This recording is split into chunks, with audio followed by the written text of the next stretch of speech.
what a blessing. Let's go to Psalm 74. Hasn't the Spirit of the Lord been so powerful today? I think sometimes it's just the state of mind I'm in. But you know, it is weird how things happen. And I've told this before, and you remember me telling the story. I was preaching, I can't even remember where it was at now. And we had one of the most amazing services. I think there was like half a dozen got saved. 4 or 5 got baptized in the Holy Ghost. And I mean, it was just one of those services. And I saw a woman, those guys, on the way out, take my tapes that she had bought on the way in and throw them throw them back on the way out. And so, I mean, you got this woman who hated the preaching, and these other people that are like, this is one of the greatest services we've ever been in. And then just things like that stuck out to me, and it let me know that when churches struggle, attendance up, attendance down, I don't have to always take it so personal. Because the truth is, this is a great church. That was a great service. People are going to do what they want to do. I'm just glad that today, at our 2 o'clock service, we got a bunch of people in this house.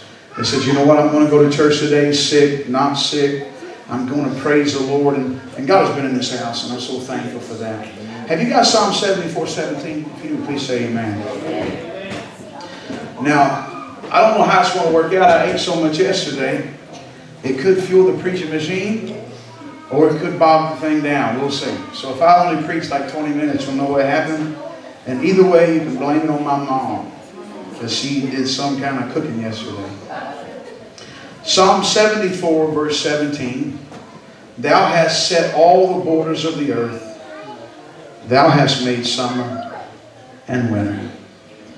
David said, God, you set all the borders of the earth, and you have not only made summer, but God, you also made winter. And we need to understand that. I want to talk to you tonight, or today rather, about winning the winter warfare. Let's pray. Father, we love you. I thank you for the liberty that I feel in my soul. I'm asking, God, that you would just strengthen the people here. I know there's a lot out for legitimate reasons and traveling. And I pray, God, that you would give them traveling mercies and heal those that are sick. We've got several.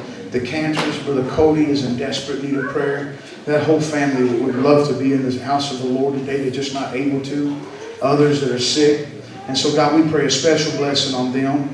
But, Father, there's quite a few of us have gathered in your name today, Jesus. And we're asking you to meet us here. Whatever the need is, if we need just strengthened, if we need encouraged, if we need saved, if we need filled with the Spirit, whatever it is we've come needing today, I pray that you meet that need right here in this house. And we pray it in the magnificent name of Jesus Christ. Somebody shout amen. Amen. You may be seated in the presence of the Lord. Brother Andy also contacted me. They were headed to West Virginia for a little bit, so I'll be back this evening. I'm going to try to go over to church over Brother Andy's tonight, so if anybody wants to meet over there at 6, feel free to go. You ever been a snowbird, Brother Tom? Snowbird. Yeah, you know what a snowbird is, don't you? A snowbird is someone who, when it gets about 58 degrees in Kentucky, they load up all the stuff. They got to have some money to be a snowbird. And they hit I-75 and go south until they see the sunshine. Snowbird. So I lived in Florida for about 8 years, a little over. And it was always really funny to me in the wintertime, because if it got like in the 50s, it was a really bad thing for them people. I mean, they went crazy. And if it snowed, this is not even an exaggeration. You with me? If it snowed in the state of Florida, they declared a state of emergency. How much snow, Pastor? 1/8 of an inch. That's the gospel. If it snows in Florida, if one snowflake falls, they call it a state of emergency. And I'd get down there with Brother Smith, and they'd be wearing coats and toboggans and gloves, and it's like 60. And I'm like, what is wrong with you? But it's kind of something. And it doesn't snow much, but when it does, there's a total shutdown. And you ask the question, why? At least I say, why? Why is it such a problem? It's because they're not prepared. It doesn't snow in Florida. They don't have salt trucks like we have here, just lined up, backed up. They don't have snow plows. They don't have all the means and ways of dealing with that sort of thing. And so here we are making snowballs and snow cream and rolling around in the snow, doing penguin rolls and all kinds of nonsense. Wrecking Mom, getting caught in the middle of the road. We're just driving around, going about our business. And there's like 50 there, and they're snowed in. So he stayed. What in the world, man? This is what I'm saying. I feel like we are exactly like that. A lot of times. We don't know how to deal with winter seasons because we're not prepared. It's like we go through life and everything is just for the moment. It's right now. And, the Scripture plainly teaches us to be like the ant. You remember that text in Proverbs? Be like the ant. Prepares for food and stuff in the summer. She gets ready for winter. We're not really prepared for winter. We don't really get ourselves ready for storms and the issues that come.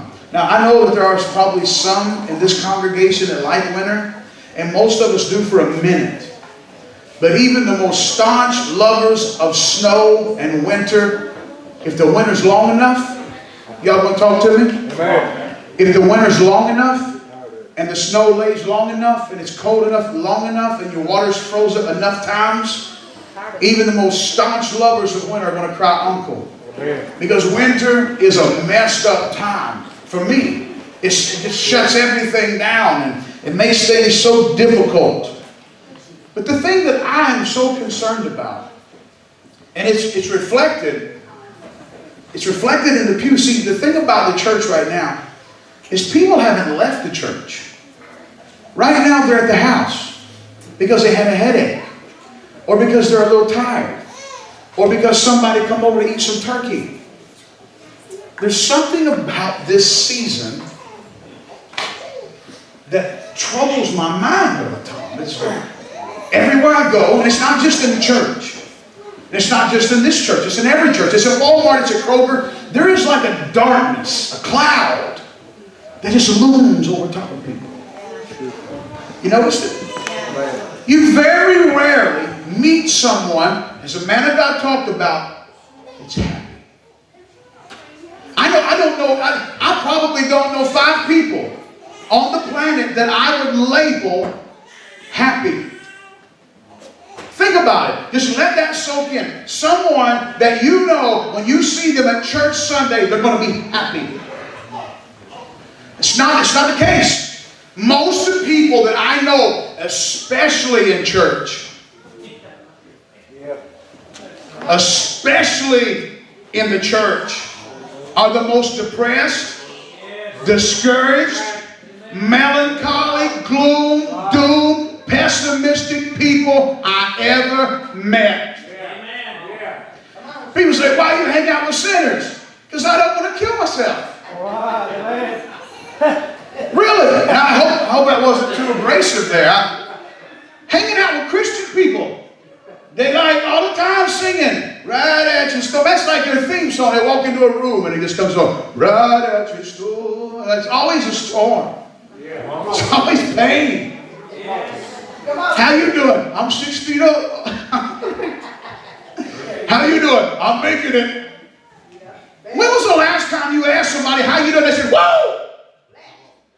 I'm too blessed to be stressed.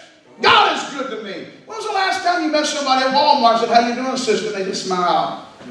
And said, that's good. We can't do that because, and Manny made a statement that hit home. It's as good as it's going to get.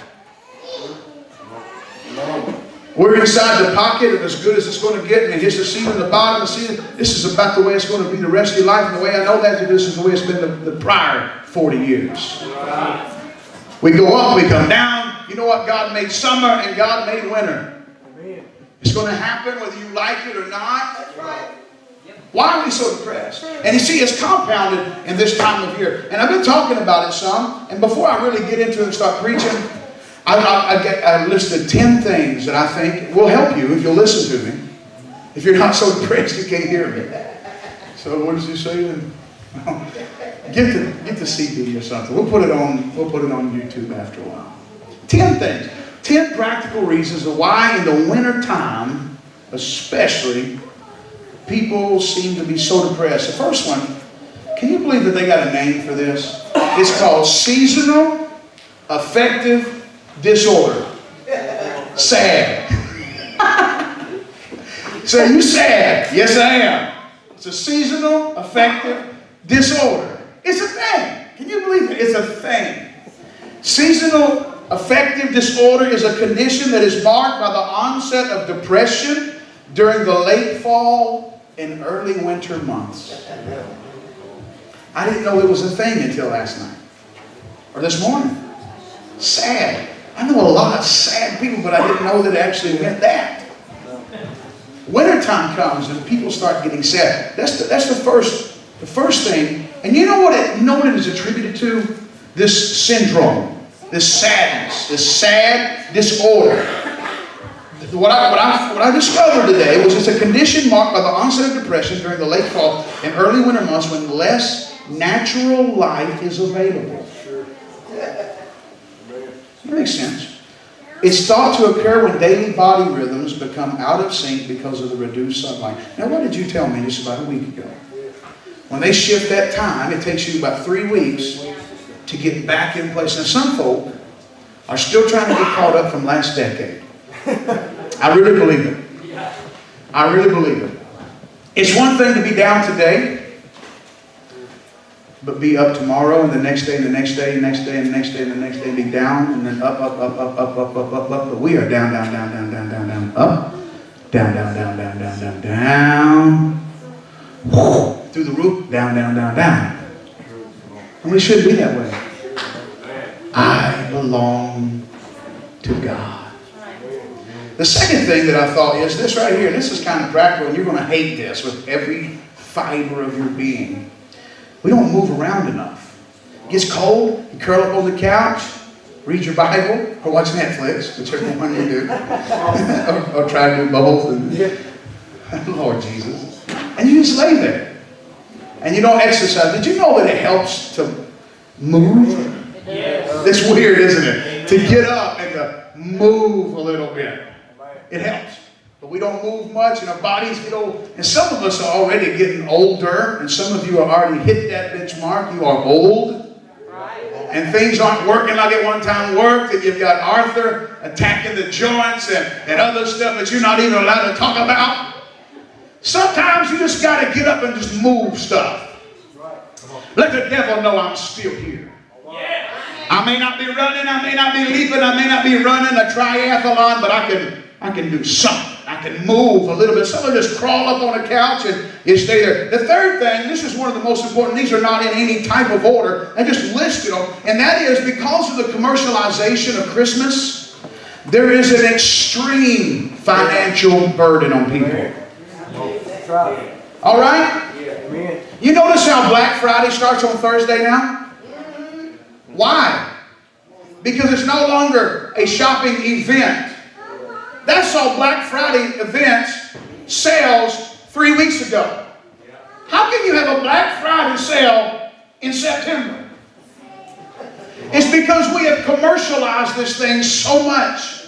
Christmas is not about Jesus. Christmas is not about the birth of Christ. Christmas is about give me. And we're to the point now that if we don't give enough or we don't give enough, we don't have Christmas. And so we got people now that are spending their electricity bill money on toys that will be piled up in the yard 2 weeks from Christmas. Somebody shout amen. You might as well say amen.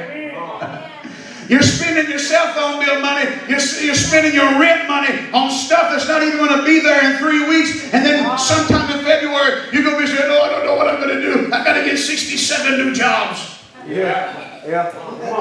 And your whole life is in disarray because you don't even know what Christmas is about anymore. Right. We're celebrating Christmas like the world celebrates Christmas. And there's such a financial burden now. Dads are going to work 60 hours a week every week for 2 or 3 months just so they can buy a bunch of junk that means absolutely nothing. They'd much rather have you. Amen. Come on now. Number 4, a lot of us are overwhelmed with obligations. Think about that. You got family events, you got family dinners, you got family this, you've got church, you've got work, you've got this. And before you know it, your days are just stacked up so much. And you got to figure out what your priorities are. Do you know what I've discovered in 20 years of ministry where church is at on the priority list? It's down about number 5. It's going to be the one thing that you don't do because you're tired. Now you can go to work. You can do everything else, but not, I can't go to church tonight. I'm too tired. It's always the last thing. And when we have obligations stacked up on top of each other, somehow or another church ends up down on the third or fourth rung. If you would set your priorities, and when something comes and it goes beyond what you can do, you say no, your life would be a lot better. But we say yes, yes, yes, yes, yes, yes, yes to everybody, and before you know it, you don't have any money and you don't have any funny. Somebody shout amen. You got no money, you got no time, and you're laying on the couch curled up, all right? And things are just going downhill fast. And here's the fifth one, and you're going to like it less than the one about curled up on the couch. We don't eat right. Sure. You don't eat right. Do you know that you are what you eat? Didn't they teach us that when we were little? Amen. You are what you eat. That's why most of us look like donuts. If you look like a donut, shout amen. I don't see very many celery sticks in the house. There are a few.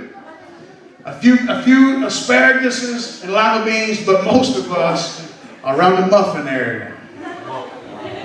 You might as well shout amen. So we just eat junk all the time, and we wonder why we feel so sluggish. You are what you eat. All right, I told you it's practical, and I told you you wouldn't like it, and you didn't. There it is. Let's get a little bit more personal. It's almost Christmas time, and you're going to start seeing people as feeling left out, lonely. That's a hard one.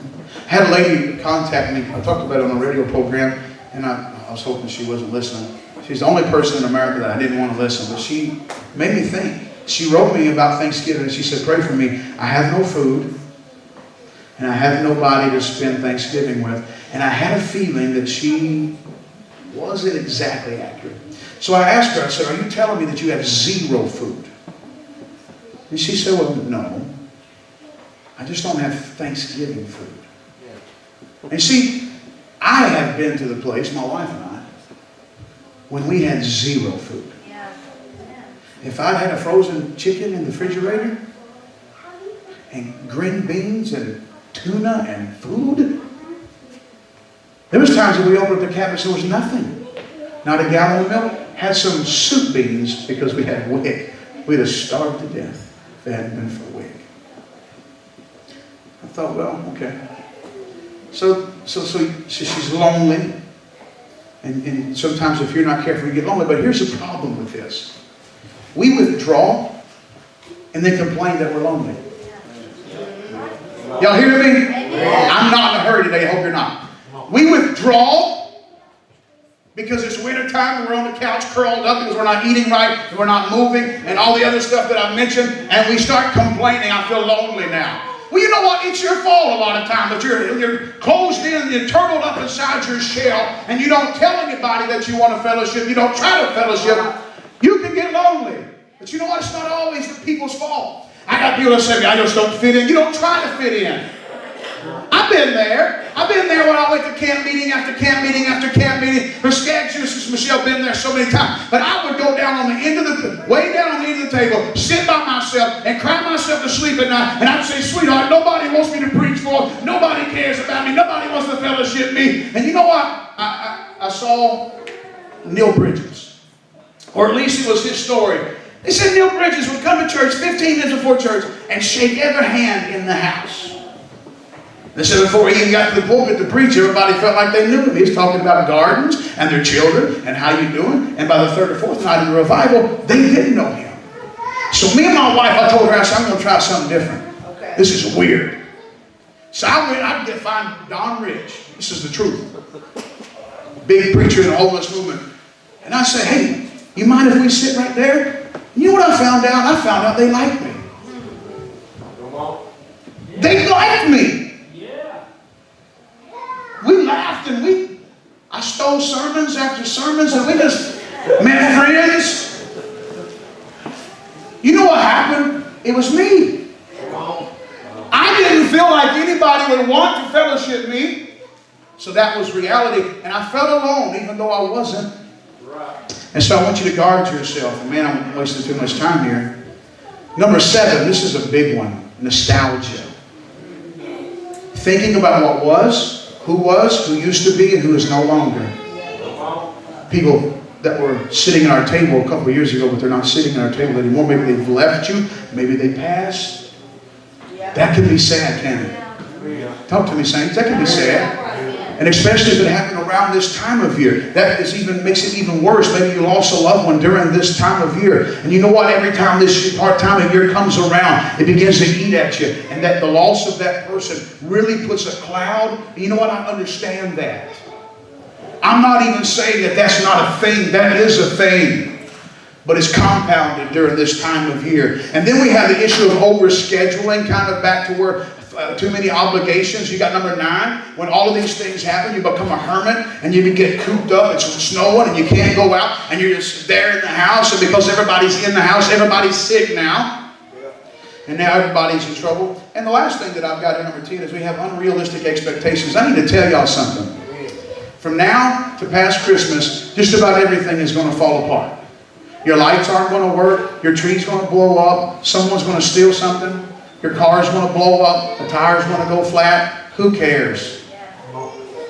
Well, you're going to do the same thing you did last year when the tire went flat. You put the donut on there and drive it until it goes flat and then bum some money, buy a new tire, and then we're on the road again.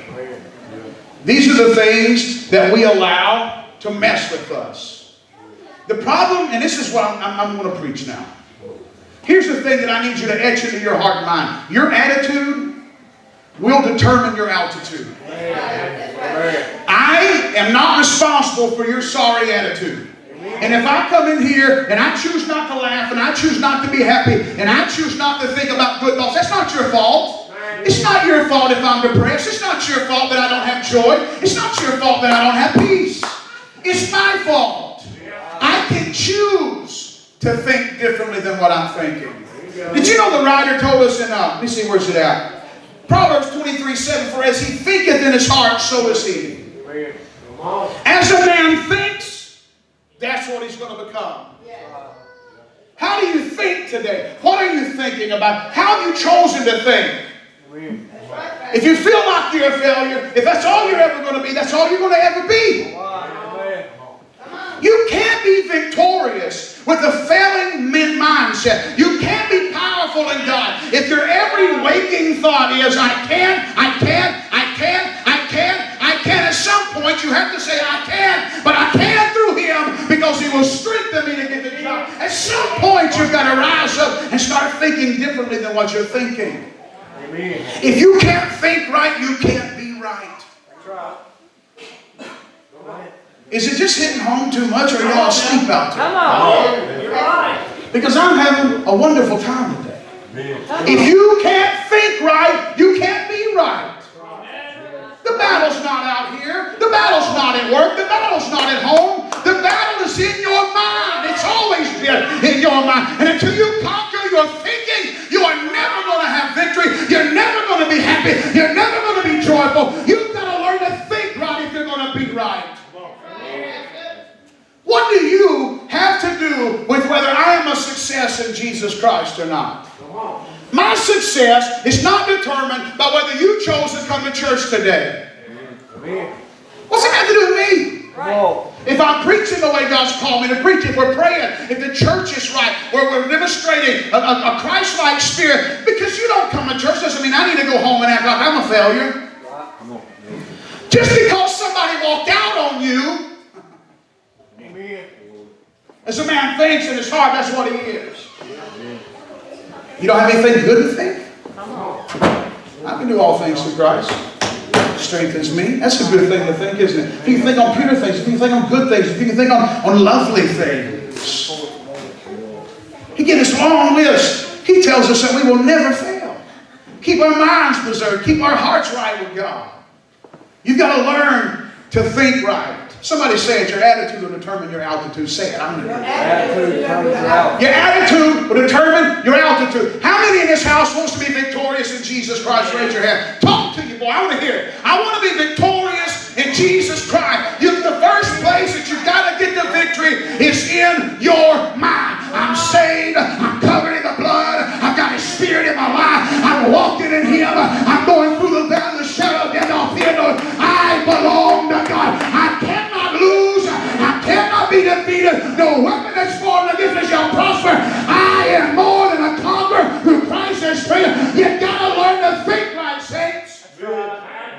You need to memorize some scripture. You need to start standing up and saying, I'm a king, I'm a priest, I'm a child of God. I can.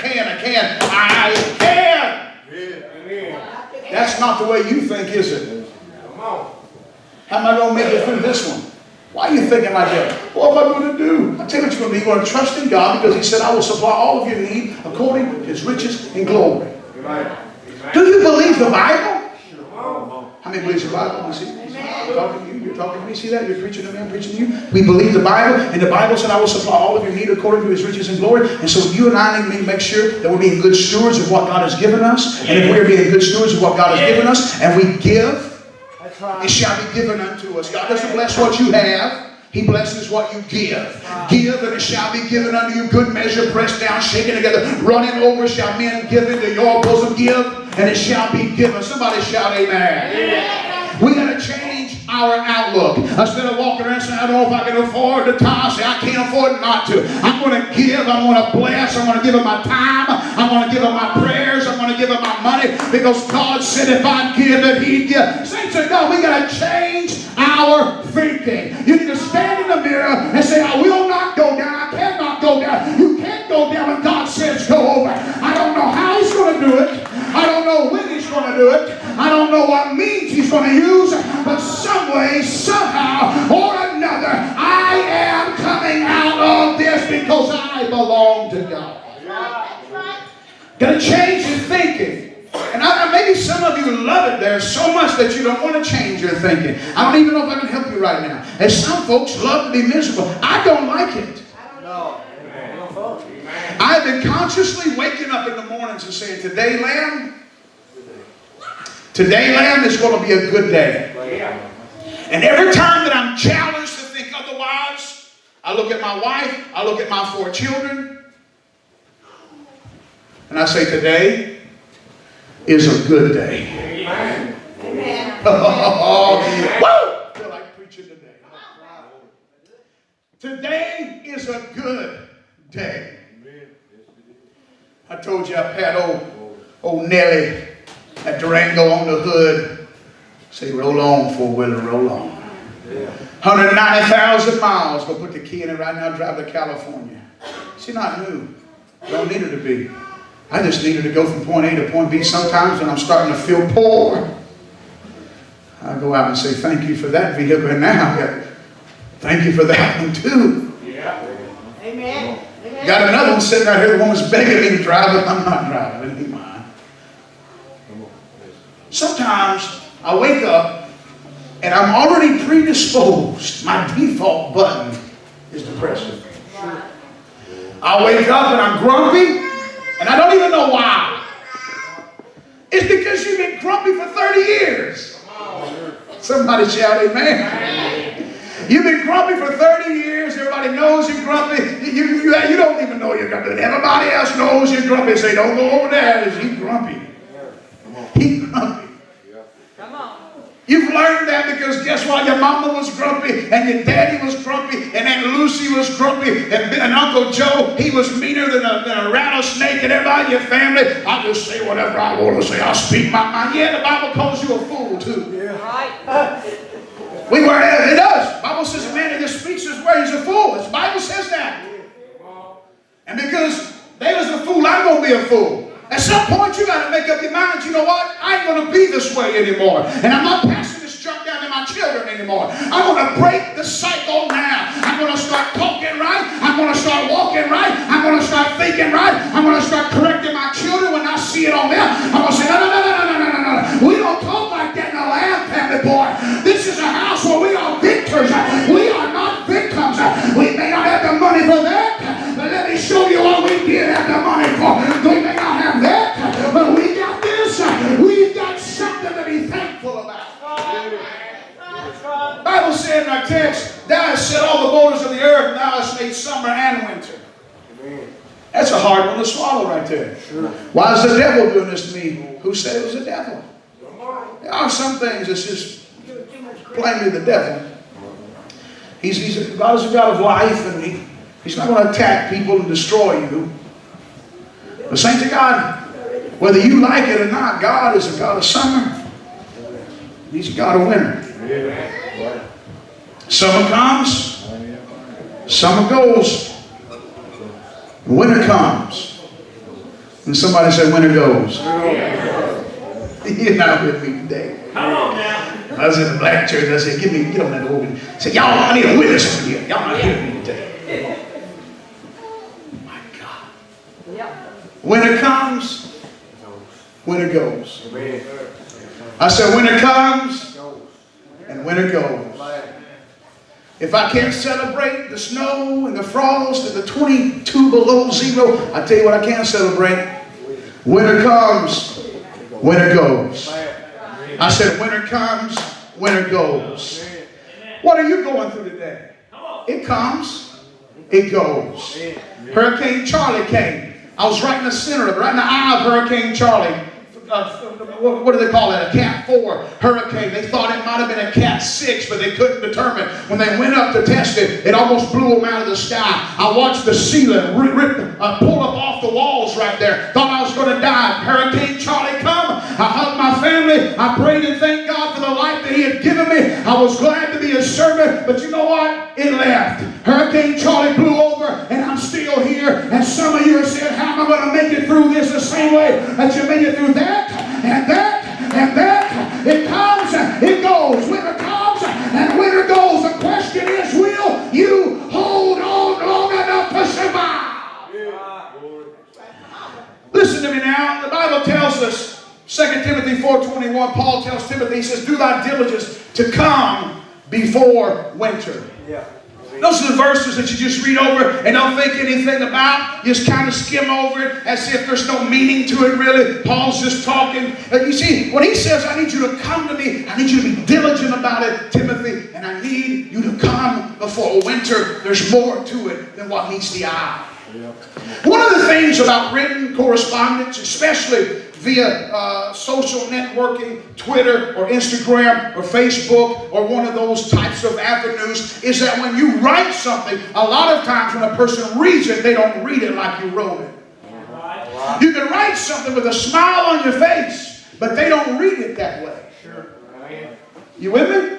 Has anybody experienced that? That you posted something on Facebook, you wasn't even talking about her, you don't even know her. I've had people I didn't even know, and they write me and say, I know you. I had a guy one time, this is a gospel to the pastor. I don't even know this guy. It's my family day. I'm at the park with my family playing on the swings, having a blast, and then my phone blows up. Bang! God says, I know you got a problem with me. All this stuff you posted, and I'm going through blah, blah, blah. I wrote it back. I said, I don't even know who you are. You have never crossed my mind one time in my entire life. Who are you? I don't know you. I don't know your life. But he thought because he was one of my 100 zillion thousand friends on Facebook that I was just following his every move. I didn't even know we were friends. I said, dude, I don't even know you. I said, the problem here isn't me. The problem is you. You're going through some stuff, and everything that you read it through that. How many has ever heard the phrase rose-colored glasses? Yes. Rose-colored glasses. What's that mean? Literally, that would mean laying a pair of glasses on your face, not sunglasses that are dark, but rose-colored, a reddish tint. So what happens when I look at my daughter's golden scarf? It now has a rose-colored tint. When I look at this transparent water, it is no longer clear, it is now rose-colored. And the connotation to that analogy is this. There are people that are hyper-optimistic. Everything is great, everything is grand, and they have no realistic side to them. You know what? Sometimes you just have to say, things blow up. The optimistic person sometimes wears rose-colored glasses, and everything they see, and it's not really a bad thing, but it can be, because you lose on the realistic side of things and you don't fix things. But here's what I wanted to tell you. I don't really have a problem meeting a lot of rose-colored shaded people, but I do know a lot of people that have bitter shades. Ooh. Even this message, as sweet as I've been, as much as I smile, as much joy I have in my spirit, you know what you could do if you have bitter colored glasses on? You say, that's to me. And everything, I'll give you an example. I posted a meme a while back, a few months ago. It was a big leather belt. And it had the original ADHD medicine. I don't care who you are, that's funny. That's funny. Now, I want you to notice that it did not say, there are no exceptions. No one has ADHD. There's no such thing. If you need a whooping, it didn't say that. It didn't say that. It said the original. And so I had a bunch of old-timers cracking up because you know what? Grandma and Grandpa used the hickory and used the leather strap, and that was the remedy for everything. And I chuckled to myself because that was funny. Amen. I had people that went ballistic on me, friends, family that I had a block party. I was blocking people left and right. You don't think there's any such thing as ADHD, my child. And that was a common denominator. Every one of them that went bonkers on me had a child, a grandchild, or knew somebody. They didn't know how to look at it and laugh. Right. Yeah. Come on. Yeah. Because they only got two gears. Either you are for it or you're against it. But you know what? I'm for and against it. I'm for somebody getting medical help if they need it. But I also know there's some jackwagons out there that's got their kids hooked up on Ritalin because they don't want to be a parent to their child. It's life. And if you got a child that needs to go to the hospital and be evaluated and be hooked up on some medicine to help them live a function in a normal life, do it. Do it. I'm not against that. But when I post a meme on Facebook that has a belt and it says the original ADHD medicine, you need to laugh, but you can't when you got bitter shaded glasses on. Yeah. Come on. Preach the gospel. People get upset. Preach the gospel. Talk to somebody. Tell somebody you love them. They'll get mad at you. Come on. You don't mean that. So you look beautiful today. Yeah, you're just saying that. No. Well, yeah, I said that. What do you mean? That wasn't an email. That was really, I really did say it. But we wear these glasses. Relationships. Can I go a while today? Are y'all in a big hurry? And I understand if you got to get up and go, and I'm not going to preach at you. And if I say something to you, don't wear no bitter shade glasses. We're weird. We're weird. We don't want to see things through a nice, lovely, happy shade. We don't like it. Let's get my glasses back, fool. Okay, I'm sorry. I don't want you to be too joyful now. Don't want you to laugh too much now. I don't want you to be too happy now. I want you to listen to this right here. You had a relationship in the past, messed up bad. You got your pair of glasses, you put them on your face. You walked away from that relationship, but now every relationship you have, you see it through those glasses. I know people that may never be anything in Jesus Christ ever because they got hurt at a church. And they put on a pair of glasses, church hurt glasses. They walked away from that church. They came to this church or some other church, and now they can't, by no means, experience the grace of God there. They can't get connected. They can't feel like they belong because they refuse to separate what happened from where they're at now. There are people who are on a second marriage that's about to blow up. Because they came into the second marriage treating this man like he was that man, and he's not that man. Talk to me. How many women have we seen that a man called ugly and fat and stupid and dumb, and that before they came into the marriage they felt good about themselves? But if you tell somebody they're stupid enough times, they'll start believing it, and they put those glasses on, and it doesn't matter who they are, how smart they are, how much they look. They are abused over here. They got an abused pair of glasses on, and they expect everybody to abuse them. But at some point, you need to realize that our God is a healer, and He can take the glasses off and give you a brand new perspective on life. Over 20 years, I've been fighting this. 20 years of being saved, I fight this. that nobody wants me. I say that to people, Sister Alice, and they look at me and laugh at me.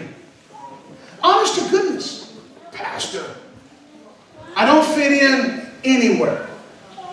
I never really clicked. Now I do right now. I feel pretty snug as a bug in a rug right now.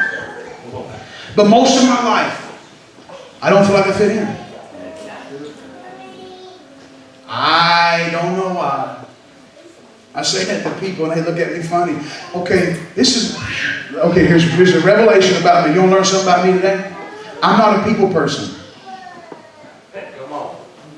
I'm not a people person. If I had my way, I'd hide out in a man cave and read and study and pray and send out videos and CDs and teach. I'd never come out of my house.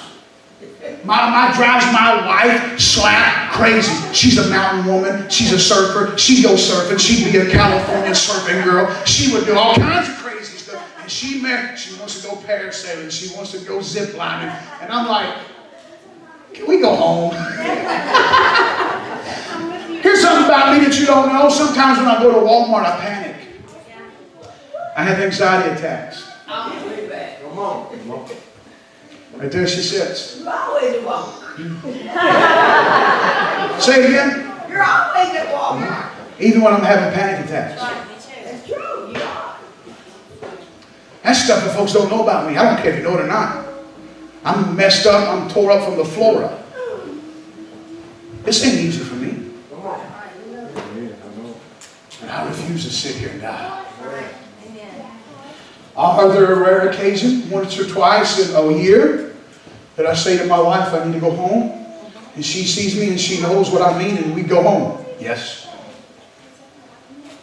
Are there times that I have a strong desire not to come to church? Preach? Of course. But I refuse to allow that to control me. I just can't do it anymore. I've got so much to be thankful for. I'm so blessed. I'm strong, guys. I'm strong. I've got strength in my body. It's not what it used to be, but I can move stuff. I can hold my own. I can run. I can jump. I can leap. I can love. I can hug. I can kiss. I can fight. I can fish. I can hunt. It's a lot. I can cook. I can do a lot of stuff. I can go. I can run. I can go days without sleep. I'm telling you, there's some stuff about me that I cannot let the enemy steal from it because there's some stuff I don't like. You gotta get up and move. And when you notice that you're going down, stand up and say, today I fight. Say, today I'm going to go to war. I might lose, but my knuckles are going to be bloody when it's over. Oh, hear me, saints of God. You're not just anybody. You're somebody, and you are a child of the living God. I've got a fight in me. I'm going to show up when I don't feel like it. Amen. I'm done with my notes. I'll preach the rest of it some other time. I'm going to show up. I'm going to come. If I got to roll out of bed, puke my guts out. If I can't come, I can't come. If I can't get here, I can't, but I'm going to cry about it. Because I'm a fighter, Brother Tom. I've always been a fighter. It's time for us to realize there's some things that we have inherited that we've got to take back. And I'm not talking about guns and money and cars. I'm talking about joy and peace and love. I'm taking my family back. I'm taking my peace back. You're not taking my life anymore. You're not controlling my thought life anymore. I know I'm in a winter season, but you listen to me, devil. Winter comes and winter goes. I'm going to learn how to deal with this. I will not die in this situation. I'm going to hold on until God moves. Is there anybody hearing me tonight? Lord. Come on. You know, you just got to take the glasses off, guys. Yeah. Come on. I've been hurt. Sure. No doubt. But Tom, you're going to have a hard time finding someone who's not going to lie on as much as me. I know it. Come on. You're going to have a hard time. I can be so bitter. But here's my question, and I had this in my notes, and this is maybe how I'll try to land this. You got a choice now when winter comes. You can allow it to make you bitter, or you can allow it to make you better. That's right. Now, I read to you what Paul said. I will give you that so you'll understand the verse. He says to Timothy, I need you to come. I need you to bring Dr. Luke with you. I need to see him. You know, why does Paul want him? Paul's lonely. Do you understand when Paul wrote 2 Timothy, he was in a prison? He's in prison, guys. He's lonely, he's hurting, he's locked down. He's done nothing wrong. It's one thing to do something wrong, get in trouble for it. It hurts, but you know you deserved every bit of it. But what if your only crime is preaching the gospel of Jesus, healing people and loving them with unconditional love, and you're thrown in jail? And Paul says, I'm hurting. When he writes this, he says, I'm at the end of my ministry. That's what Paul is saying. He said, I'm about to die. Remember he said, I fought a good fight, I finished all of that. I'm an old man now, Timothy, I'm going to die. He said, I need you to bring me a coat. I'm cold. The winter's coming and I'm not young like I used to be. He said, I need you to bring me a coat. And I need you to bring me some parchment. I need to write and I need to be able to read. Bring me the books. Bring me the parchment, especially the books. I need to be able to write. I need to be able to chronicle what's going on in my life. It's not just a verse. He says, I need you to come before winter. I don't know if I'll make it through this one, but I need you to come. And then I want you to go back and read 2 Timothy. He hasn't lost focus. He says, Timothy, chapter 4, 2 Timothy, preach the word. Be instant in season, out of season, reprove, rebuke, exhort with all long-suffering and doctrine. He says, because the time is coming, son, that they're not going to heed sound doctrine. But they're gonna heap to themselves teachers having itching ears. He says, Tim, you've got to get busy, son. Amen. From a prison. Broken, fragmented, lonely, cold, hungry. He says, son, I need you to get to me before winter. Before you get here, you need to know a few things. It's the same Paul who's standing on the deck of a ship in the middle of Euroclydon.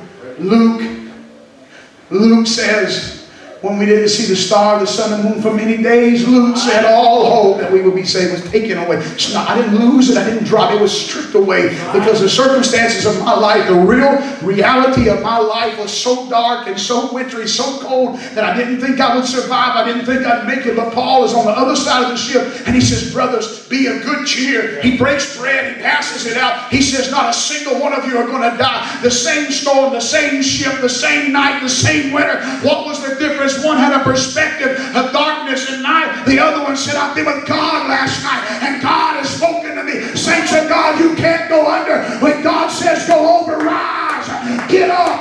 Don't allow this winter season to destroy you. It's time for you to be a light, to be a source of heat. Other people are dying of hypothermia, but you have a source of light. You have a source of fire and power. Will you let your light so shine before men that they'll see your good works down here across the house? Sister Beth, would you come? Saints of God, it's time for us to start thinking differently. Yes, Thank you, God. My Uncle Junior. Listen, guys, when I mention my family, I don't have any family. The only perfect person I know is my wife. So sometimes when you talk about family, it can get a little personal. So I try to be very careful. I don't have any family that's perfect. So I don't try to lift anybody up to a deified status. But in a lot of people, there are Christ-like attributes. Joe said, I know you're not perfect, brother. Beth, it's hard. It hurts I know you're not perfect. But there's stuff in you that makes me want to be more like Jesus. Sam, by logical thinking, how old are you? You're 20. I'm twice your age. I've been preaching as long as you've been alive. I guess a lot of guys could look down their nose at you and say, well, I'm older and the pastor. Brother, there's something about you. There's something about you that makes me want to be a man of God. That's why I don't look down at you, because there's a God inside of you. Yeah. And I thought about my Uncle Junior. The last time that I can remember seeing him in public, he's at Walmart, and he had blood. He had extremely high blood pressure. His nose bled all the time. And he had blood on his face. Blood dripped down his shirt. I ain't going to Walmart like that. Ain't no way. He didn't even care. I know that can go too far. This man only knew how to talk about one thing. Yeah. It didn't matter. He wasn't the deepest theologian. I would have to say there's theological places I disagree with him. But I want that kind of radical faith. I want the kind of radical faith that no matter where I'm at, no matter what I'm going through, it's Jesus. He'd pull that arm up his shoulder, start shaking, and he'd start crying, tears drip off his chin. Yeah. And a lot of times we meet each other, don't even think about Jesus because we haven't thought about him all day, because he's not the preeminent thought on our heart. Yeah. He's laying in the hospital. They thought he was dying of a heart attack. And his son came in and said, "Dad, I got bad news." And my Uncle Junior said, "I don't know what you could give me that's worse than what I've already had." He said, "The only thing I can think of worse than this is my house burned down." He said, "Dad, your house burnt down. No insurance. They lost everything." And tears streamed down his face. His shoulders shook under the power of God. And he said, "Blessed is the Lord who gives and takes away." Oh, God. I don't want that. Yeah. I don't want to be depressed. I don't want to be walking around with a cloud of doom and despair all the time. I want to smile. I want to find out who I am and be glad that I'm the person that I am. I want to be comfortable in my skin. Tired of trying to please people, trying to be what they want me to be. I'm just me. Ain't that a shame? It took me 39 years to figure out who I was and be comfortable. What is your winter season? If I made any sense today, please let me know. What is your winter season? And you know what I fear the most today? I fear that there might be one here that don't know Jesus.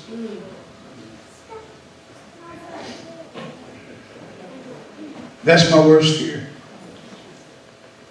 Because some of you heard the message today.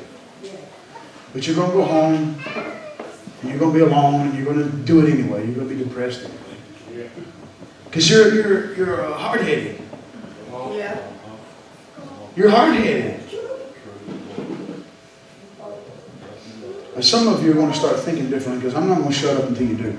That's right. And I want you to watch me. I want you to watch me, because you're going to see me change. You're watching me change right before your eyes. You're going to see me change. I felt like God pulled me up in a cocoon in 2014. Spun it deep, spun it hard. I ended up in... Have you ever felt like you're hanging by a thread?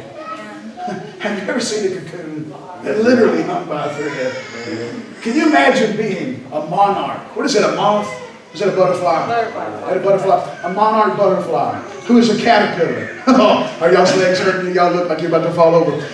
Can you imagine being a monarch butterfly? But you're not a monarch, you're just a caterpillar. And you're climbing around on leaves and you're eating leaves and everything is awesome and it's awesome eating leaves. But then something happens. Something inside you starts changing. No one taught that caterpillar how to spin a web. But somehow or another he starts spitting out silk, wrapping himself up in silk. He's literally suspended from a branch, hanging by a thread in total and complete isolation. total and complete darkness. Did it ever occur to you that you can't stay a caterpillar the rest of your life? Did it ever occur to you that it may require a metamorphosis for you to become what you're getting ready to become? Could it ever occur to you that maybe this winter season is preparing the ground for the spring? Did it ever occur to you? When will we stop saying why and start saying what? What do you mean? That's what I mean, Ariel. Why is this happening? Why am I going through this? Why are you doing this to me? Why did that? Or what do you have for me, God, in this winter season? What are you going to teach me? What am I learning? What are you going to use this to do tomorrow? What am I going to be able to use this to do for your kingdom? It's time to change our ways of thinking. Father, we come to you in the mighty name of Jesus, that name that's above every name. I feel your spirit so powerful in this house. Revival Tabernacle is one of the greatest churches I've ever been to. Whether there be many or few, it doesn't matter. Your spirit is always present. You've put your seal of approval on this church. 5 years we've been here, and I've seen you do a miracle almost every service. God, you know where each of us come from.